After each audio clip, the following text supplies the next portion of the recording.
Muted, Joe. Computer. There he is. There we go. Computer's operating a little slow. Computer's operating a little slow today for some reason. But that all said, welcome to the Inside Texas Football YouTube channel, powered by InsideTexas.com. I'm Joe Cook. It is IT Live, Thursday morning, August 29th. We're excited to have you here. Thank you for watching this video. If you are joining, make sure you like this video, subscribe to the channel, help us get to 10,000 subscribers. We appreciate everybody who's joined us on this ride on the way to 10,000. We're getting closer and closer, 2 days away. If you haven't already, you got to head to InsideTexas.com. Use the promo code KICKOFF24. You'll get 50% off an annual subscription. No better time to join than right now. Thank you for joining us today.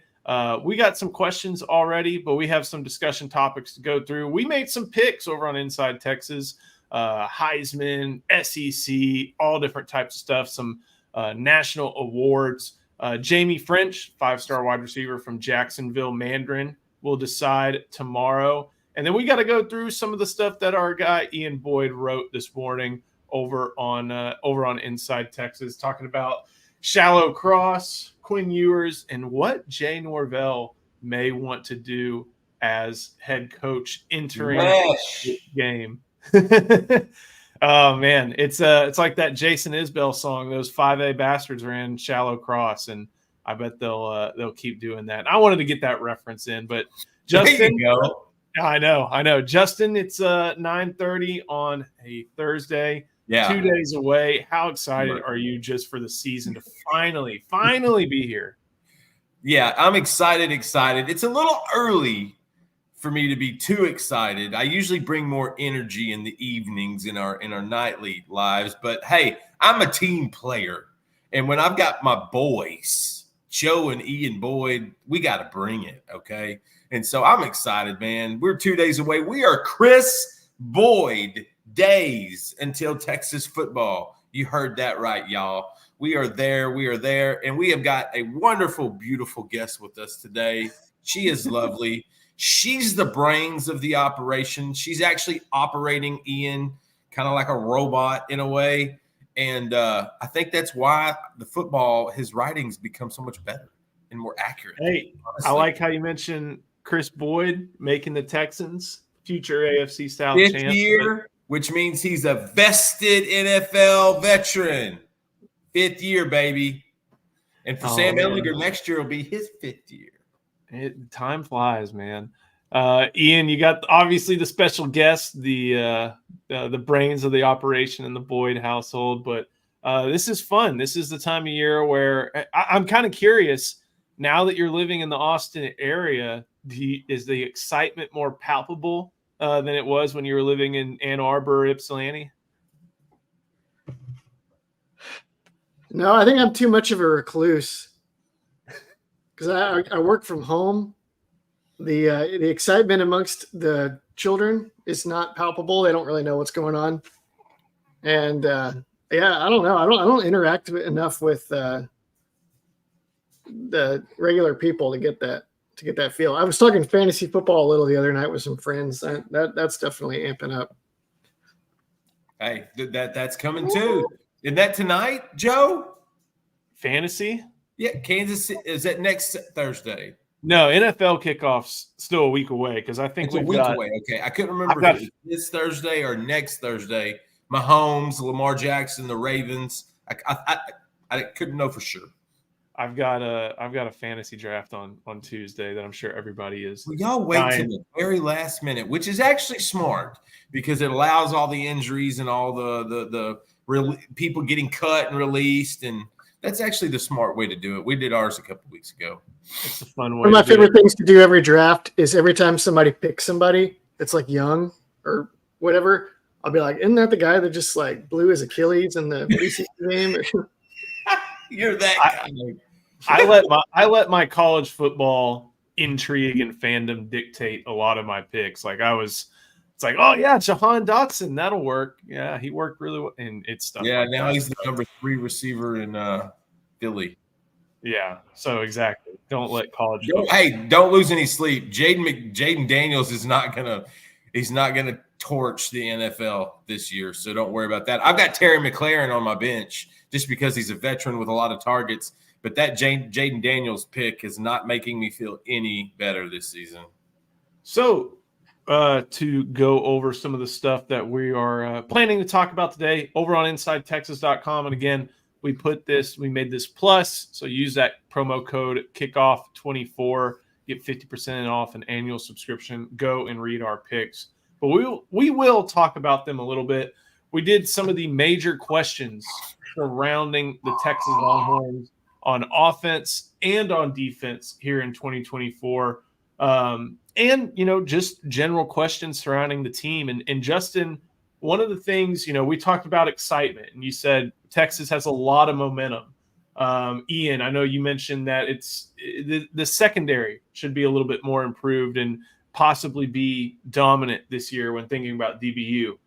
But Justin, I want to pinpoint something that you focused on, and that's kind of asking, you can have leaders. You can have this many leaders. You can have a leadership council. You can have all this different stuff. But your question makes a lot of sense. Who's the leader? And listen, I loved Sark's attitude towards this when it was asked to him recently. Who's going to be the leader of this team? Talking about Bijan Robinson a couple of years ago, Rashawn Johnson, Byron Murphy. There's been no shortage over the last few seasons. And everyone understands a coach-led team can do really good things, but a player-led team can bring home hardware. That's where you really, really cook. And he said, well, there's a kind of an aggregate of guys. And he named a handful of people that, this guy's helping out and this guy's helping out. And I was I'm not worried, but I was a little taken back because leadership is generally one or two dominant voices. It's usually the alpha male in a locker room, and it's usually a starter that does really, really well, because that's how you earn leadership status, not just by example, but by going out on a field and kicking butt. You can't be a backup and be a leader. It doesn't always resonate. Rashawn Johnson was an outlier. It just doesn't always resonate. Your best players need to be your hardest workers and need to be your best examples. Boom. And so I honestly think this is a year that Quinn Ewers has to break out of his shell. And we know he's been doing that, guys. Throughout the spring, throughout the summer, he's become more he's become a much more vocal guy, especially with an introverted personality. That's my one worry. It may be small, it may be petty. I don't like the idea of group leadership. I think there needs to be a dominant voice, one or two guys on either side of the ball. Needs to be like a Joseph Osai, who would really come correct in that last season on the 40 acres. If you didn't do right, he would try to correct you. He would keep you in your line. I'd love a Brian Arakpo, but I don't see an alpha guy on the D-line beating the crap out of a teammate for not working hard and going through the reps properly, who happened to be his best friend and his roommate. I don't see that guy on this team, and I'm ready. I want to know who's going to bloom, who's going to come up and take that. That to me is it. The question was essentially, what do I want to look for? What was it? What do we want to see? What am I a little hesitant about? It's not on the field. It's in the locker room. I want to see one leader or two emerge, become dominant. I think Anthony Hill can be that guy in a year, maybe. I don't know if it's ready for him to do that now. I think he can. I'm taking Jahdae Barron. I think he has a ton of respect in the locker room. And if he becomes more vocal and does what he continues to do, that could be your guy. But that's kind of my hang up, guys. I don't like the leadership by aggregate. I want it to be one or two dominant voices, because you need to have a little fear in that guy when he stands up in front of that locker room and starts telling you what you need to hear. Yeah, I think that's a good point. And I think one thing I've noticed in so many things we've discussed is that these are first world problems. Like, we're not talking about like, oh, is this freshman going to start at left tackle like we did with Connor Williams and Derek Kerstetter and Sam Cosme. Like, we're talking about who's the guy who is making the big play against like a team like Georgia. in a potential one-score game. Like, that is so much different than conversations we used to have. And that kind of ties into what my, big concern, or not big concern, but lingering question. It's like everybody looks at Nick Saban. They see the national championships, all the rings, all the accomplishments and stuff like that. Obviously, that's a testament, a concrete evidence of what he was able to do as a coach.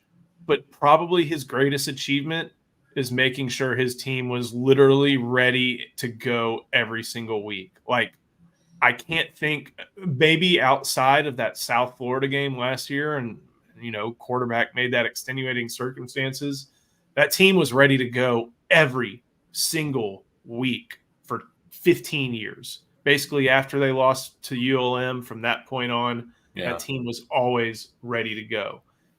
And that's what it takes. Like, there's a book coming out called The Price, and it's the price of winning. Like, and that's something that I think we've all kind of talked about. Texas won some games with C- performances last year. U of H is probably the biggest one. A B- performance in the Cotton Bowl cost them the game. I don't think they played terribly, but they didn't play well enough to win. And it was, good enough to win some games, but not that game there. That can't happen weekly, or else you go 8-4, even with this much talent. Like, this is a team that needs to bring it literally every single week. And that's my lingering question. And I feel like Sarkisian gets that. I feel like Sarkisian, being the Saban acolyte and being the Pete Carroll guy, kind of gets that aspect of it. But at the same time, like, C- get you losses, whereas previously that could earn you and maybe sneak you some wins. Before we get into a little word from our sponsor, Ian, you talked about a little bit like the leadership example, kind of bridging and bringing it more on field than what Justin and I were talking about. Who's the playmaker? Like, who's the guy they rely on? And you brought up, like, will they be handing the rock to Jaden Blue to get 1 yard? Will they ask Quinn Ewers to find a receiver over the middle? Like, that's kind of the waiting thing that you're trying to figure out ahead of this season. Yeah. I mean, I guess they'll give it to Jaden Blue if they need 1 yard. Just not a whole lot of other options on offer. But, I guess in those big playmaking moments, are they going to ask Jaden Blue to be a receiver and him be a part of the solution? Is there a receiver that they can go to? Or is it just Quinn making it work with whoever, I don't know who the guy is that's going to make the big plays. Like when Adonai Mitchell caught that ball to get a first down against TCU and ice that game. Who's that? Who's the guy? You're looking for the go-to guy. Like in basketball, the last 3 minutes, who's your go-to guy to get you that bucket? Who's your Dirk Nowitzki? There you go, baby. Who's going to take the one-legged fadeaway that's going to clinch it, and nothing the other team can do is going to have an answer for it. Yeah. I have no idea what the answer to that question is. I don't know if y'all do either. So there might be an answer. I'm a little worried about whether there is an answer or not, but I feel like there might be, or they might find one during the games. I have no idea who it is. Go ahead, Justin. I think they'll find one. It'll have to happen organically. Like we said earlier last night, 6-player deep bench at wide receiver. That's going to get shortened the closer you get to the mid season, just because of playtime and performance and things of that. It'll happen, but it's going to happen organically. Before we keep on going, got to give some love to our sponsor. And Justin, I know you are about as deep in the fantasy game as anybody I know. And sorry to hide you here, but I'm wondering, I got some picks for you because I went to Prize Picks. Super easy. I used to be a holdout. I've gotten involved now that they've helped our channel, and I can tell you, I'm basically checking picks every single day. Boy! I know. Quick withdrawals, easy gameplay, and I've been having a lot of different picks. So I'm going to throw these out at y'all because tonight, college football week 1 starts, and I'm curious what y'all think of this one. I got Shadur Sanders with more than 299.5 passing yards. Thumbs up, thumbs down. They are playing North Dakota State. I can't see. Oh, come on.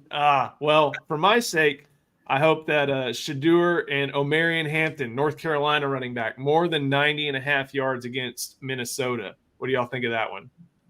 I like Omarion Hampton. I like that pick. I think he can go for 100. I think he can get that one bill on week 1. But with Shadur, I'm worried about ball control with North Dakota State. I'm worried about a low-scoring game, tempo in their direction of the Bisons. I'm a little sketchy on that one. Now, if they get back deep into if Colorado kind of gets into a hole, they'll start slinging the ball. He'll hit that 300 yards. But if North Dakota State holds the ball, I'm a little leery on that one. Omarion Hampton, yeah. All right. I do think the North Dakota State will play off and try to let him throw for 1,000,000 yards, but just tackle him short of the stick. Dime. Yeah, get a tipped interception or a forced fumble, get a couple of goal line stand. I think that's there. So he might get 300 plus if they do it like that. And then real quick, these are my season ones, and I need all these to hit on Prize Picks for me to win this one. Quinn Ewers, over 3,000 yards. Connor Weigman, less than 2650 passing yards. Brock Vandegrift, more than 22-24 passing yards. Here's an interesting one. Graham Mertz, 25.99 passing yards under. Under? Then I'm with you. Under on Graham Mertz. Taj Brooks, more than 1,050. More than 1,000 yards, more than 1,050 yards? Yeah. Taj Brooks will do that by week 7.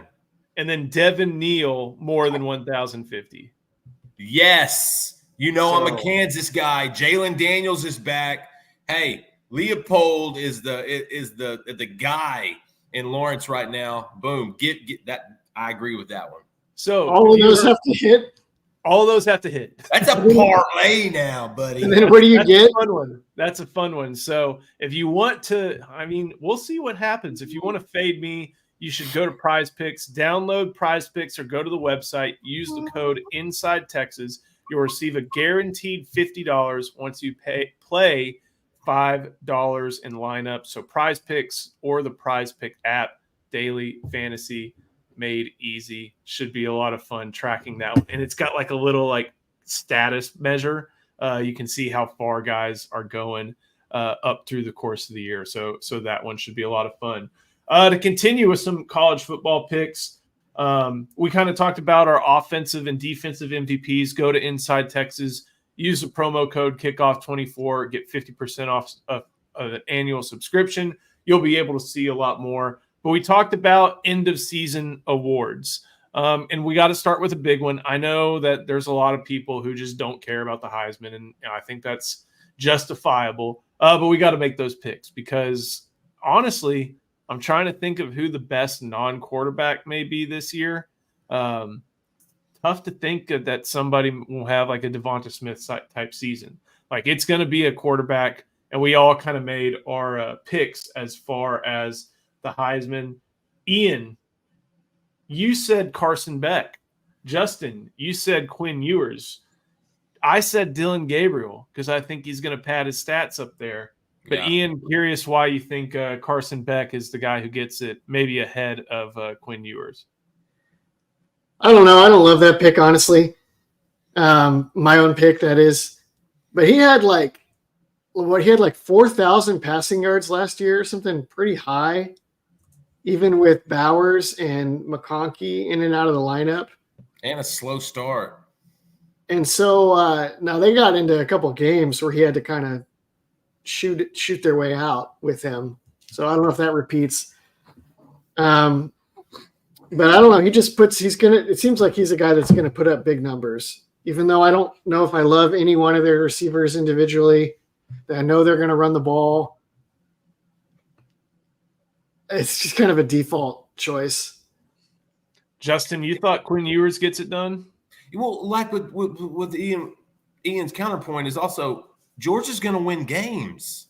And this is a lot of times this award goes to the guys in the top 5 that are essentially maybe the best players or the highest productive players on the top 5, top 10 teams. I think Carson Beck gets in that by default. So that's a safe bet, I think, for Ian. And with that, with me, I have never picked a Texas Longhorn in all the years we've done this to win a Heisman Trophy because it just never felt like anything had lined up. Bijan Robinson, I thought at one point could be in the conversation, but we saw how that went. Quinn Ewers, man, like it's lining up for him. He has got an embarrassment of riches at receiver. If he can get that timing down and connect with 5 or 6 of those guys, he's going to have a great running back in the backfield, I think, to offset some stuff. But that offensive line is the strength. They're going to keep him upright. If Quinn Ewers plays this entire season, and he hasn't done that since his sophomore year in high school, he's going to be in New York because he's going to get the time. He's going to get the Texas will be winning, and he'll have the yardage. He'll have the touchdown passes. He'll have the numbers. Does he win it because of that? Well, ask me that in December when we figure out who all meets up at the touchdown club in New York. But I think Quinn's just going to have that opportunity. I think there's too many good things. And look at the law of averages. A third-year quarterback going into his third year, knows the system. Everything's been improved around him. Law of averages tells you he's got a pretty good shot at it. Somebody in the comments said Cam Ward. That's a sneaky pick, guys. Yeah.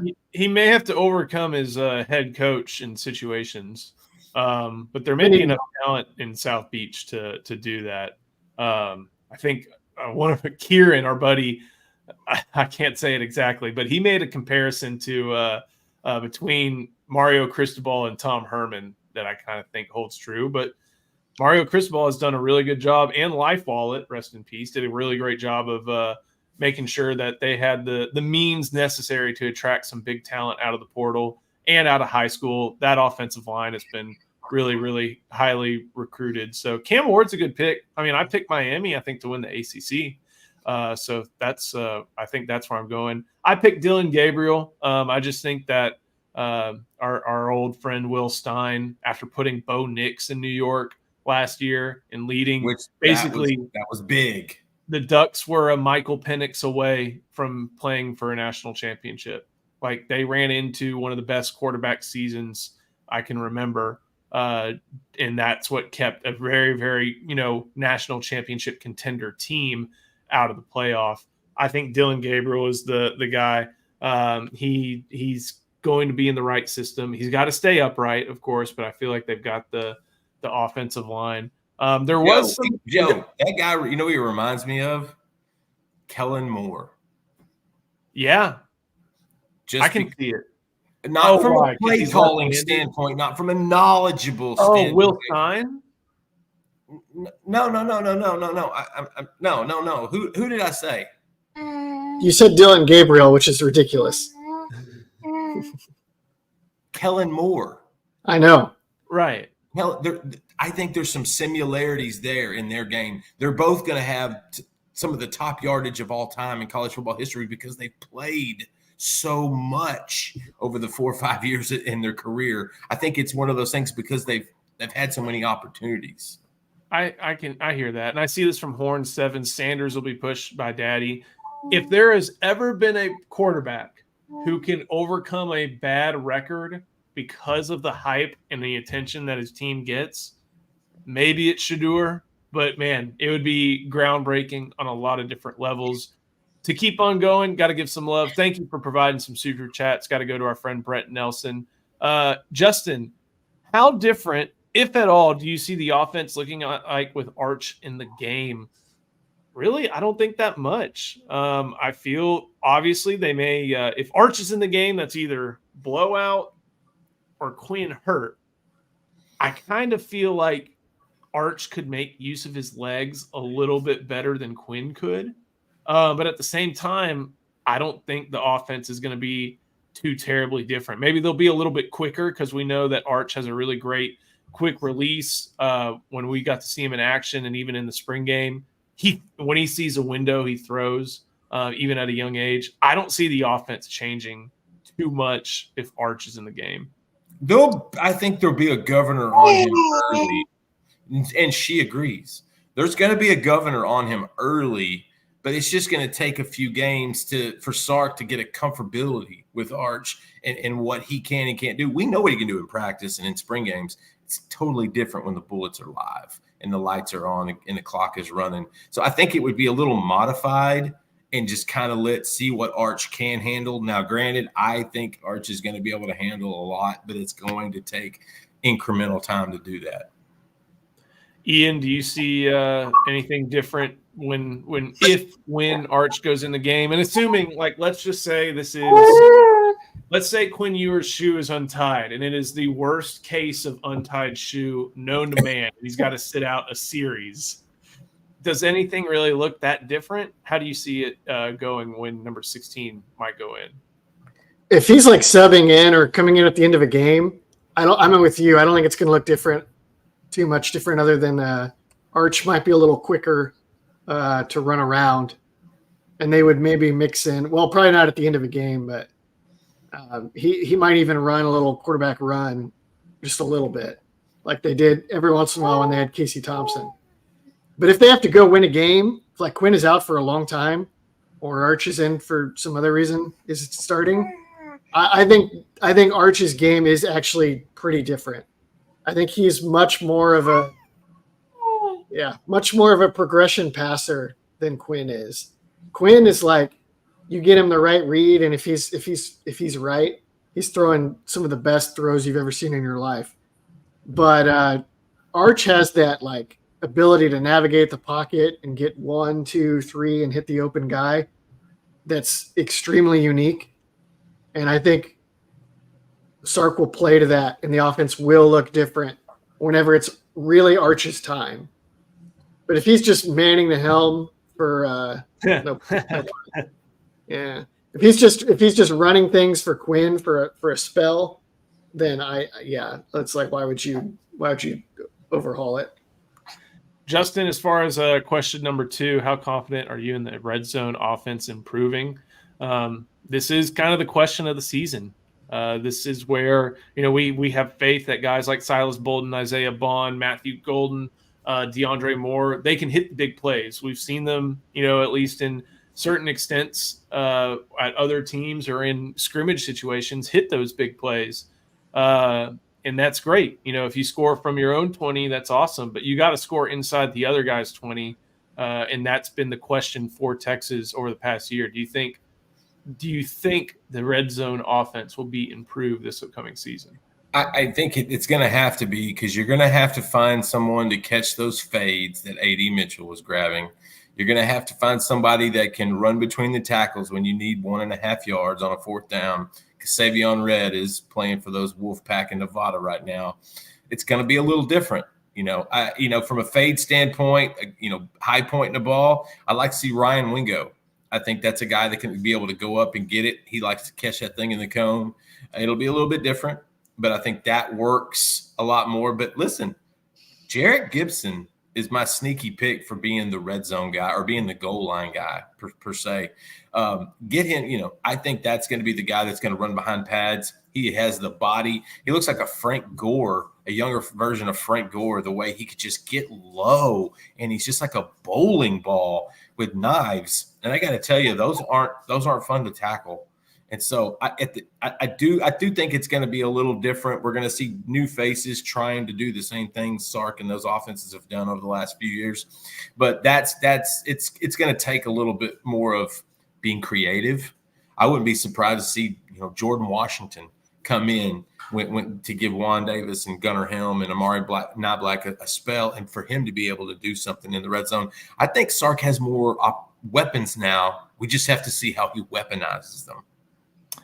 Gonna keep on going. Thank you to Texas Beats 113 Stud Muffins. Who gets it? We got 4 people on this call, but we appreciate your support. Thank you for watching. Gonna go through some questions. Thank you, Texas Beats. I love backhanded compliments. Oh man, any word on the Michigan starting quarterback? All signs kind of point to Orgy, correct? I don't know about that. I saw that question earlier and I tried to snoop around a little bit. Maybe I'll ask my Michigan guy in a minute, but and I'll report back if I find out. But I think it might be Warren. I think it might be Warren with Orgy getting in packages. One of the things is we at Inside Texas, even on this channel and over on InsideTexas.com, we're in the On3 network. That means we get to talk to our friends over at the Wolverine. And next week, we're going to have a lot of interaction with the best Michigan site, get some interaction, get some details on the Wolverines as they head into the 2024 season. So a great reason to come back to this channel, get some maize and blue insight. Ian, I know you lived up in Ann Arbor. If you've ever found me on social media and seen a picture of me in my Halloween costume, it's khakis and a blue hoodie or in a blue sweatshirt with some Jim Harbaugh look. So I like watching that program. I admire them. I feel like they're peers to Texas in a certain extent. So I pay attention to them. I don't think we're going to get an answer in week 1 when they play Fresno State. I think we're going to see a bunch of different guys. I know Harbaugh and even more in the past when they did the McCarthy and McNamara shuffle, they did that across 3 games.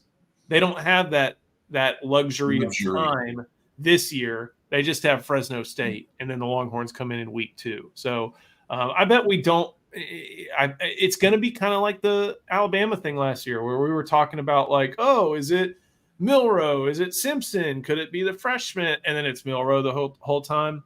I feel like that's something we're going to see. Justin? Last time Texas went on the road to face a big opponent, highly ranked in the Big Ten, they had the same problem. Was it Justin Zwick? Was it Troy Smith? It was before the Troy Smith thing blew up in 2006. You didn't know what you were getting from either one of those quarterbacks. And I maintain Texas won that game because they couldn't figure out the best quarterback that night for either one of those guys. I think that gives the Horns an advantage going into Ann Arbor week 2. Extremely hot take, and I didn't have the guts to tell Drew this last night. Ohio State may win that game in 05 if Troy Smith is the starter, because Justin Zwick just was not doing it for the Buckeyes. Well, Troy Smith was also like a poor version of Jalen Milroe from last year. But that was at a time when it was groundbreaking to have those skills. It wasn't groundbreaking. He had some dynamicism to him, but it wasn't. They saw Michael Vick before, and so everyone thought, well, we got to find that. Well, you're not going to find that. You're going to find guys like that. And that's what Troy Smith turned into be in 2006. He won the Heisman, took Ohio State to the national championship, where they got thumped by a freshman quarterback and a junior quarterback rotating. But it's a small similarity that just kind of reminded me of when Texas went into the Big Ten for a big game in the past, and the 2 quarterback system kind of benefited Texas on each night. Let me just say, though, in defense of Texas, Smith may have made some of those same mistakes if he'd played that whole game. Like they had Smith in for packages, and he looked good at times against Texas. But it may be that if they'd asked him to carry a full game plan's worth against Michael Huff, Michael Griffin, and all those corners, and Frank Okam and all them, that he would have been the guy screwing it up. So, and he still couldn't get in the end zone. Remember that game? Without that long touchdown pass to Santonio Holmes, which was perfect, they kept stalling in the red zone. They could not score touch. The only reason Texas won is because Ohio State could give them field goals. That's what kept them within a 1-score, 2-score game the entire time. And so even Troy Smith at that time couldn't even get in the end zone.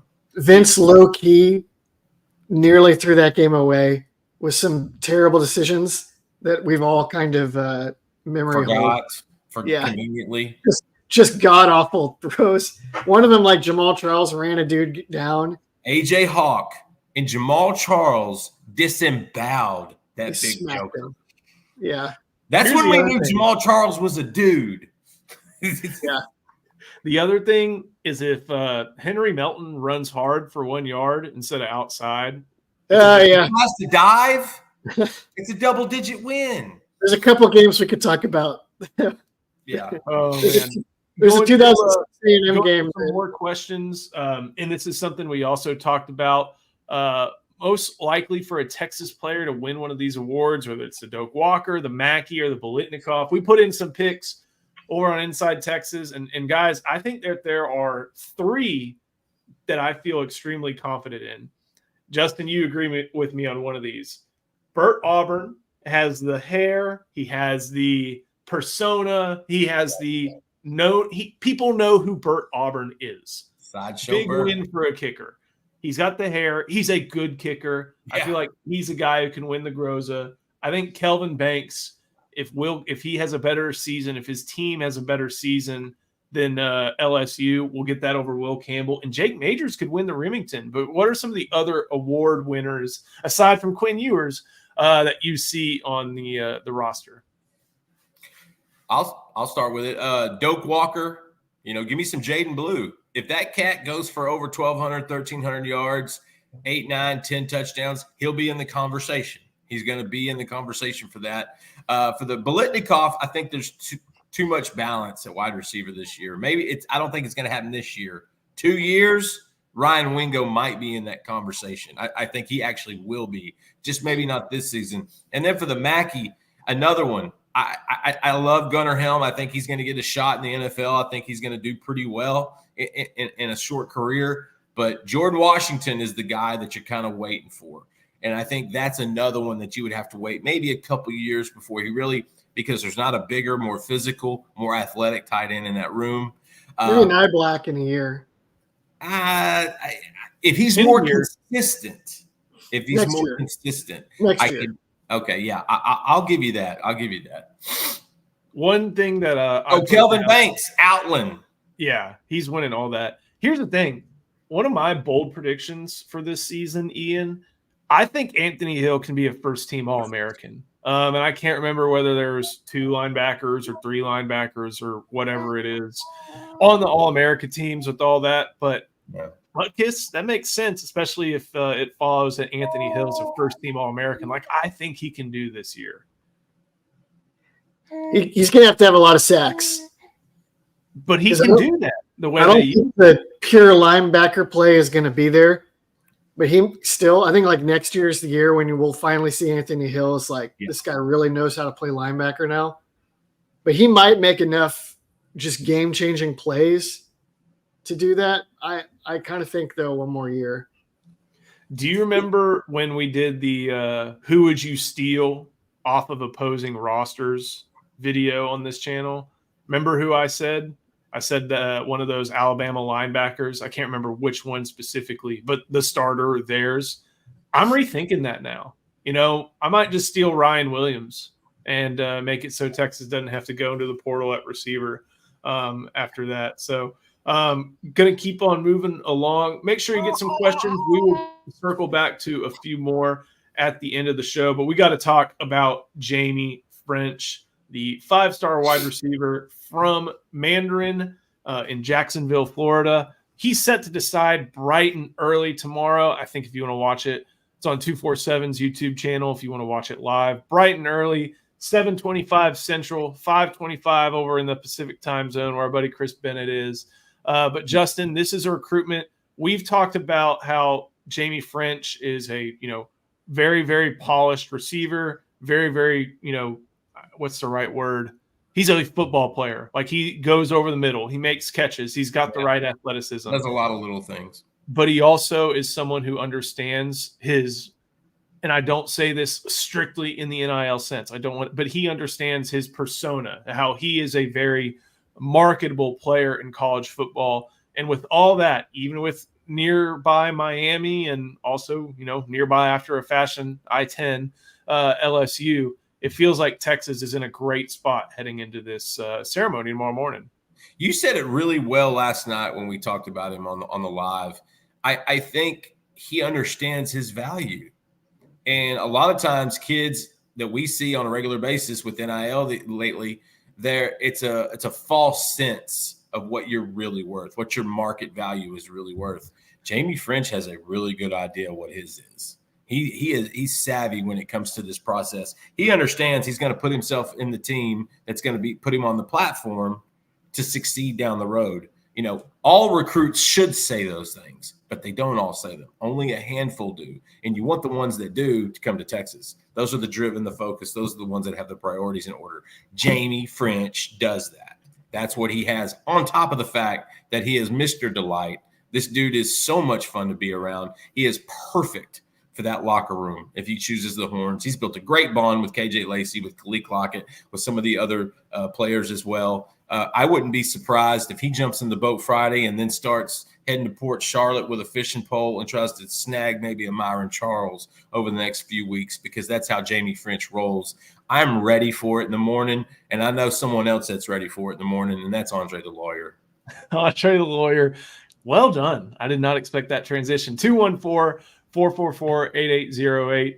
If you're in a car wreck, 18-wheeler accident, anything like that, or as our friend LC likes to say, and never mind. But if you're in a wrongful death, if you're involved in anything where you need a lawyer, call Andre the Lawyer. He's got a 24-hour text message number, so you can contact the team at any time. He will fight for you. He's been representing Texans not just in Dallas, as that 214 number shows, but throughout the state.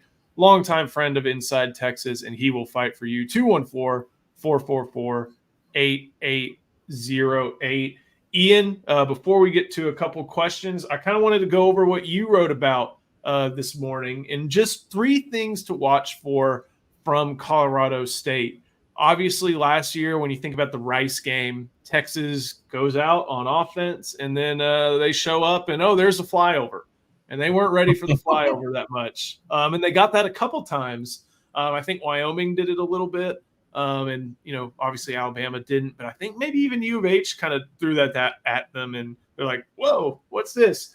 But you kind of talked about, at least, on defense, what does Jay Norvell try to do against the Longhorn offense? Does he throw something like brand new? Does he throw everything that he can to win this game? Or does, what I'm curious if you could explain kind of what you wrote about in your article, what you are anticipating from Colorado State when they're playing defense tomorrow.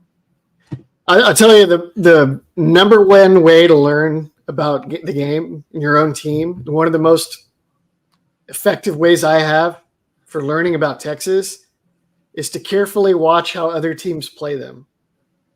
Now, in week 1, will Jay Norvell have the right idea of how to beat Texas? His scout may or may not be right in a week 1 game. But it's likely that Colorado State will draw up something that's a little bit weird and gimmicky.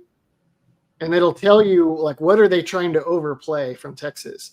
Are they going to be coming in terrified of Quinn Ewers throwing it over the top? Are they going to be terrified of the offensive line and Jaden Blue just running it down their throats and controlling the game? Are they going to be terrified of their safeties getting isolated in space or being too far back to stop the run? That's like a big one. So I'm going to watch for things like that and see, like, what does Jay Norvell make of the Longhorns by how he deploys his players? How guys talk in press conferences is usually very misleading. Watch how they play and how they treat a team's players. Like Kansas State normally would be a team that tells you exactly who you are. But Kansas State went into the game last year and they're like, well, we're just going to run the ball in Texas. We think we can. That didn't work. Then they started flinging around like they were an air raid team and almost won the game. Yeah. They also came in and they're like, we're going to play the run this week. They got Malik Murphy in there. We got to make them prove it. And then Murphy dropped a couple bombs over the top of their heads early on in the game, and Kansas State's like, oh, shoot, can't do that. But that told you, like, whatever they were saying, Chris Kleiman was like, I don't believe in Malik Murphy. I don't believe Malik Murphy is going to win this game, and I'm not buying the hype yet on the Texas D-line. And he was very wrong. So you can learn a lot that way too. Like, how do they play your team? And then are they right? He underestimated Murphy's ability to throw the deep ball. And 2 touchdowns came about as a result. And when you're playing games in tight margins, that was a 33-30 game, how it ended. Well, that's, the difference between 30-19 and 33-30.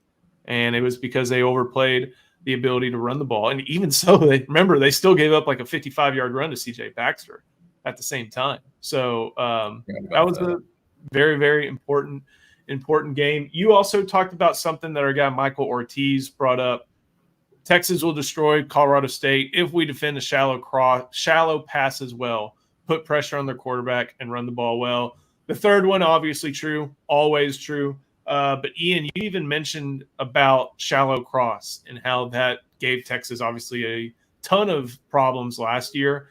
Braden Fowler, Nicolosi, who I know you guys have broken down on this channel, a quality quarterback, supposedly worth $600,000 to Kansas State, even though they've invested in Avery Johnson. So not sure I believe that story. Maybe the one about Torrey Horton, but not about Fowler Nicolosi. But you wrote about shallow cross and that air raid staple that Norvell and Mummy are going to run, and how important it is for Texas to make sure they stop that in this upcoming game. Yeah, there's a couple ways to do it. If you're playing just like straight man, then your corners or nickel have to be really good at chasing those receivers over the middle. And that's kind of a hard way to do it. The best way to be good at it is to have linebackers that are very aware of when those routes are coming in. They're all communicating. They know when they're coming in, and they're positioned to either take away the angle or they're positioned to knock the snot out of the guy as soon as he catches the ball. Right. I mean, you get Anthony Hill putting a big lick on Torrey Horton early in the game trying to do that, and the game will go completely differently. So we'll see. Their linebackers in the last couple of years have not been great at communicating and finding those guys. And then they had other games like Houston where it's not worth getting into. They didn't play it very well. If they play it well, that would be a great sign for the defense this year. You know, one of the things when Pete Kwiatkowski arrived, everybody saw just how Washington demolished Mike Leach in Washington State. Mike Leach runs what I like to call 199 proof air raid. Like, he only ran the ball because he had somehow got like a bunch of maulers on the offensive line for 1 year at Mississippi State. But this is someone who prefers to pass the ball 50 times a game. They didn't get that so much in the Big 12. Like, there are enough air raid offenses in the Big 12 that are like, also, we're going to run the heck out of the ball, like do the 50-50 split thing. And so Pete Kwiatkowski's, I guess, effectiveness dipped against those air raid teams. Oklahoma, obviously, in year one, and you know, just looking at some of the Houston gave so many fits, even with a quarterback like Donovan Smith. Donovan Smith, granted, with some fourth down conversions in 2022, beat Texas air raid team. So I've always been a little bit curious how PK has kind of regressed to the mean when it comes to air raid offenses. This is an opportunity to show that, you know, what he did back at Washington, that's kind of the norm. And I'm really excited to see how that goes this upcoming weekend. Let's get to a couple of questions before we get on out of here. Justin, this one from Stuart Hackerot. Any news on Nathaniel Uwasu-Boateng, the linebacker from IMG? Someone Texas communicated with, I think flirted with the idea of a visit, never actually made it. Curious where the Longhorns might stand, especially as they are doing all they can at this juncture to get involved with Madden Fair Emo. Yeah, the priority is with Madden Fair Emo. Until Boateng makes another trip to Austin, I think it's a non-starter. I don't think there's there's not a lot here with Texas and this kid. They flirted with each other because of the connection with Jordan Johnson-Rebel and Jarrett Gibson. I think there was some overlap there where those two were trying to help. You know, they were talking up Texas because a lot of these kids talk to each other, and you ask them about Austin, and those two kids just absolutely love it. And so I think Nathaniel kind of heard that and did get an offer. He's a nice prospect. I just don't see him in Texas getting into this dance right now. They love Fair Emo. That kid may wind up turning into an edge 2 or 3 years from now, and I think they look just fine there with Lance Jackson and Smith Orogbo. So I don't see that happening unless something drastic changes and he comes in on a visit around October, November, and that thing starts heating up. I don't see anything there. Notre Dame, probably. Is that who's the factor here, or maybe is it Miami? had heard Notre Dame a couple months ago, but I'll be totally honest, I'd kind of backed off of it just because I knew the circumstance surrounding Texas. And so that's why I've kind of stayed out of his, just trying to delegate resources to other priorities. A lot of those Nigerian kids end up in Notre Dame. I think and in Texas. Notre Dame's the leader in the on-3 RPM. Florida's right behind. Trying to see if there's been any. He ain't going to Florida. He's not going to Florida. Nope. That might be the take for Notre Dame there. No predictions quite yet, but Notre Dame leading in the RPM. Got this one from Roger G. How many rushing yards for Jaden Blue on Saturday? You know what? I need to find the prize pick because whatever it is, I think I'm going to pick the over. I think even if it's he's like going to get some doses. Even if it's like 130 or something like that. Let me see if I can find the. He's going to get some doses on this one. He's going to have to do it in the first half too, because I think Sark might start these tailbacks on a pitch count early just to get them into the rigors of the contact, because the last 2 weeks they have not been going to the ground in practice. I wouldn't be surprised to see him kind of work them along. Jaden Blue's biggest game might be in Ann Arbor against the best defense Texas will face, but I do think he is going to be the leading rusher for the Horns on Saturday. Ian? I like over 150 because I think Colorado State's slow and he might break some home runs. That's a home run play. That means he's going yard. That's two home run plays. So if he gets like, say he gets like 14 carries, but one's for 70 yards. Yeah, which will happen. The other 13 get 26. Get 5 a pop or something. So then that adds up to that'll get you there. That's like 60 something plus 70. Yeah, you're actually under 130. 130 sounds like the line. So he'll have to get a little bit of volume to get there, I guess. I don't know. We'll see. I was told I could also see Sark though being like, you're going to get 20 carries. This is how it's going to be this season. Start getting used to it. He did that with Bijan. There's value to that, but when you have a depth chart that's full, and I probably think the only time we really want to talk about Velton Gardner is this week, because I don't think they want him to. If Velton Gardner's in the game, Texas is either up 40 or something went wrong. So they may be a little bit more protective. Ian, this one from Brett Nelson. How much impact do you see Nansen having on this defense? I think we believe there's going to be a lot, but there's a certain position that you're going to be watching that might give this answer. Was it linebacker? I thought it was defensive line and how they are deployed. That could be too. Yeah, I mean Nansen was a co-coordinator in Arizona.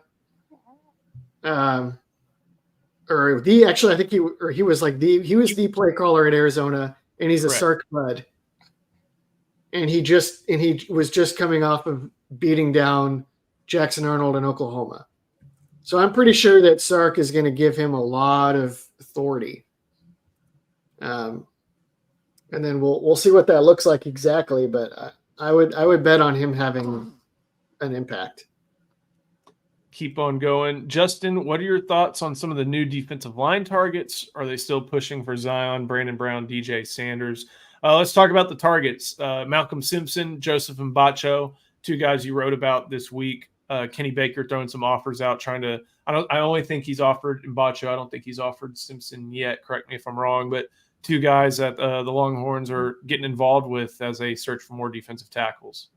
Yeah, obviously I really like Joseph Mbacho. He's the kid that's really raw. He's from Cameroon. He's only played football for a few years.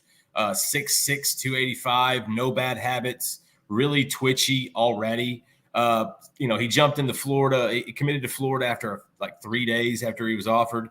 And I think his recruitment is about to take off. Texas jumped in, then Georgia, the in-state power, jumped in. And so that one's going to be a battle. I like the Braxton Kyle kid. I like Caleb Kelly.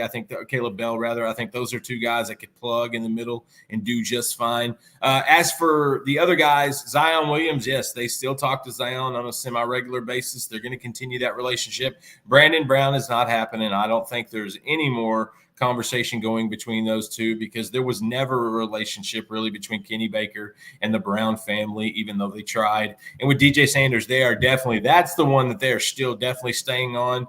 That's a recruitment that, very quiet, very, very close to the vest. That one's a hard one to read. But if you talk to coaches close to that recruitment, Texas is still in the mix.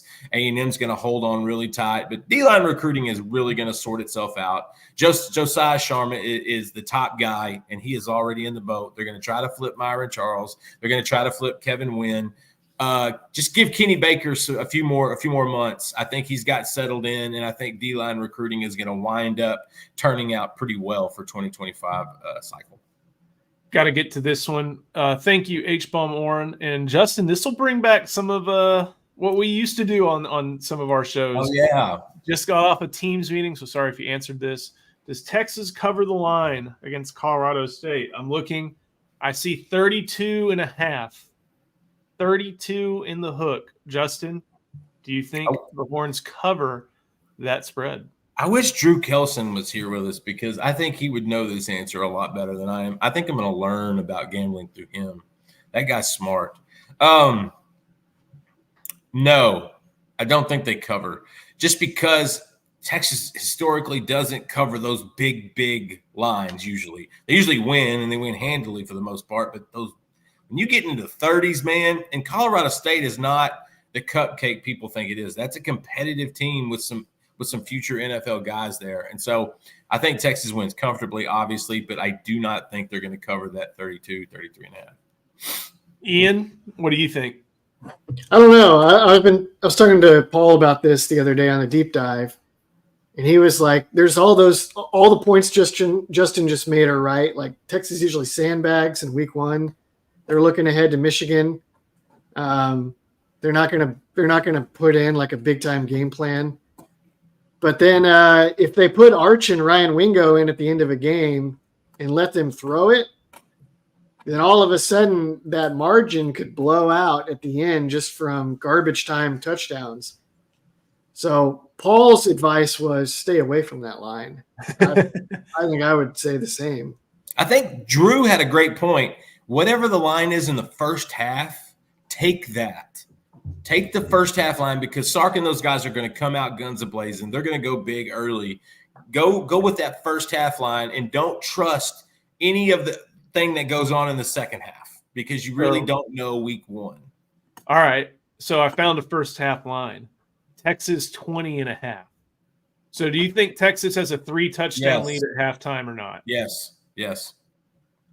Ian, you're shaking your head. I don't like that very much. It's 3 scores. So it looks bigger than it is. That's what she said, but you know what I mean. Oh my God! On that note, earmuffs. Ian, since you are a film guy, is it just me, or do you believe that the secondary players are not taught how to cover a man in their zone properly? Obviously, Texas plays some match coverages, but this was an issue. Sometimes guys were just spot dropping. Sometimes they played their man. It's always a thing with man cover, with zone coverage and even match coverages. When it doesn't look right, it can cost yards. I think this is like the problem of every football team, but I'm curious what you think about the Longhorns' abilities to play zone. I don't think it's the secondary guys. I think this is often a slow developmental curve for linebackers. And Texas started a freshman linebacker last year. So yeah, there were times when the linebackers looked kind of lost in zone.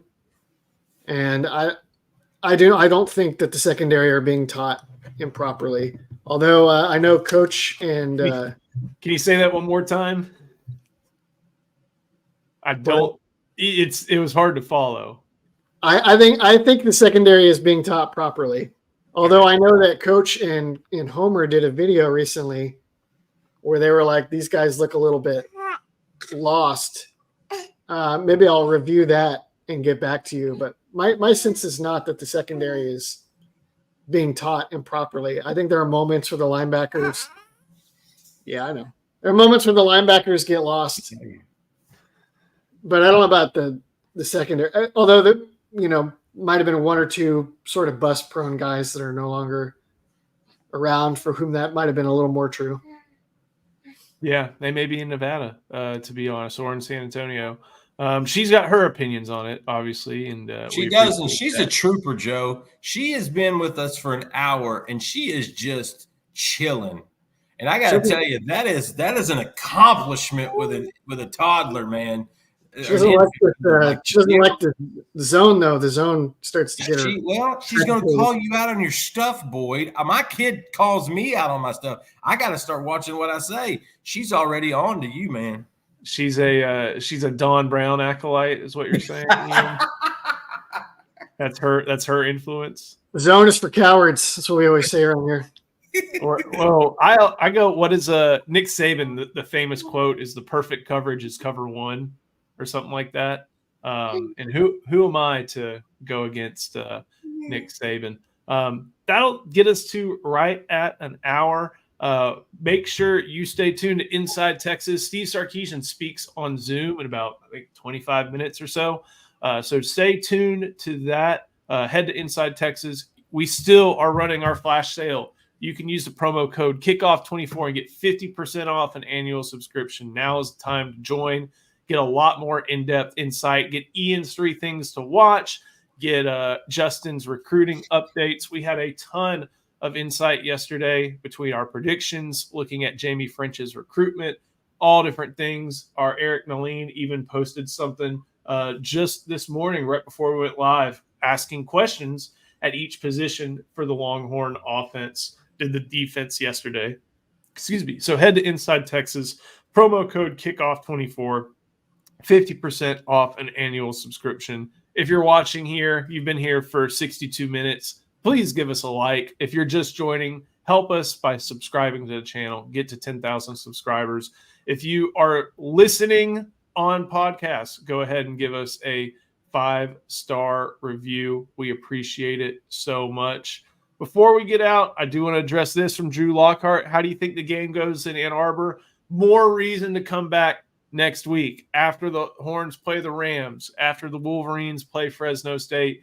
We're going to have a lot of crossover with our friends over at the Wolverine on 3, Clayton Safey, Chris Ballas, EJ Holland. We may get him involved, our old buddy over on the Wolverine, covering recruiting for Michigan, talking about the defending national champion. So, but Ian, you'll be up there. I'll be up there. Will Gallagher will be up there. I think Eric is going as well. So we'll be out there. We're excited to see how the Horns fare in the big house. So thank you all so much for watching. Justin, Ian, thank you so much. We'll see you next time on the Inside Texas Football YouTube channel, powered by InsideTexas.com.